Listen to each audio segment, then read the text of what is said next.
Hello ಮಕ್ಕಳೇ, ಹೇಗಿದ್ದೀರಾ? ನಿಮಗೆಲ್ಲ ನಮ್ಮ ಚಾನಲ್ ಜೆಎಸ್ ಜ್ಞಾನ್ ಹಬ್ಗೆ ಸ್ವಾಗತ. ಇಂದು ನಾವು ಸವಿಗನ್ನಡ 4ನೇ ತರಗತಿ ಟೆಕ್ಸ್ಟ್ ಬುಕ್ಕಲ್ಲಿ ಯಾವ್ಯಾವ ಲೆಸನ್ಸ್ ಇದೆ ಅನ್ನೋದನ್ನು ತಿಳ್ಕೊಳ್ಳೋಣ. ಪರಿವಿಡಿ, ಇಲ್ಲಿ ಕ್ರಮ ಸಂಖ್ಯೆ, ಗದ್ಯ ಮತ್ತು ಪದ್ಯ ಅಂತ ಇದೆ, ಮತ್ತು ಕೃತಿಕಾರರ ಹೆಸರಿದೆ. ಇಲ್ಲಿ ಪುಟ ಸಂಖ್ಯೆಗಳಿವೆ. ಮೊದಲನೇದು ಕನ್ನಡಮ್ಮನ ಹರಕೆ, ಇದು ಪದ್ಯ. ಇದನ್ನು ಬರೆದವರು ನಮ್ಮ ಕುವೆಂಪುರವರು. ಎರಡನೇದು ಬುದ್ಧಿವಂತ ರಾಮಕೃಷ್ಣ, ಇದು ಪಾಠ. ಇದನ್ನು ಸಮಿತಿಯವರು ರಚನೆ ಮಾಡಿದ್ದಾರೆ. ಮೂರನೇದು ವೀರಮಾತೆ ಜೀಜಾಬಾಯಿ, ಇದನ್ನು ಸಮಿತಿಯವರೇ ರಚನೆ ಮಾಡಿದ್ದಾರೆ. ನಾಲ್ಕನೇದು ಮಳೆ ಪದ್ಯ, ಇದು ಪಳಕಳ ಸೀತಾರಾಮ ಭಟ್ಟರವರು ಬರೆದಿದ್ದಾರೆ. ನೀವು ಪೇಜ್ ನಂಬರ್ ಬೇಕಂದರೆ ಪಕ್ಕದಲ್ಲಿದೆ, ನೋಡ್ಕೊಳ್ರಿ. ಐದನೇದು ಅಜ್ಜಿಯ ತೋಟದಲ್ಲಿ ಒಂದು ದಿನ, ಇದನ್ನು ಸಮಿತಿಯವರು ರಚನೆ ಮಾಡಿದ್ದಾರೆ. ಇದು ಪೇಜ್ ನಂಬರ್ 25.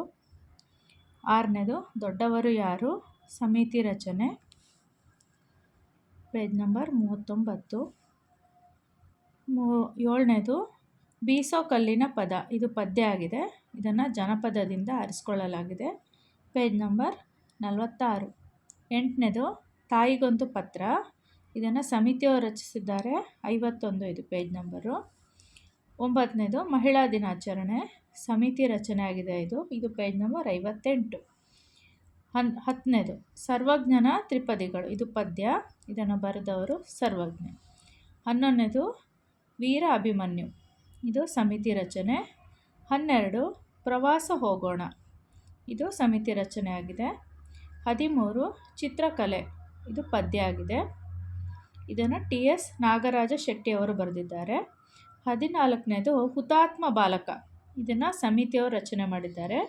15 ದುಡಿಮೆಯ ಗರಿಮೆ, ಇದು ಪದ್ಯ ಆಗಿದೆ. ಇದನ್ನು VB ಕುಳಮರ್ವ ಅನ್ನೋರು ಬರೆದಿದ್ದಾರೆ.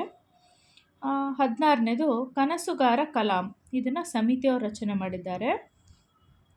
17ನೇದು ಕಾಡಿನಲ್ಲೊಂದು ಸ್ಪರ್ಧೆ, ಇದನ್ನು ಕೂಡ ಸಮಿತಿಯವರು ರಚನೆ ಮಾಡಿದ್ದಾರೆ.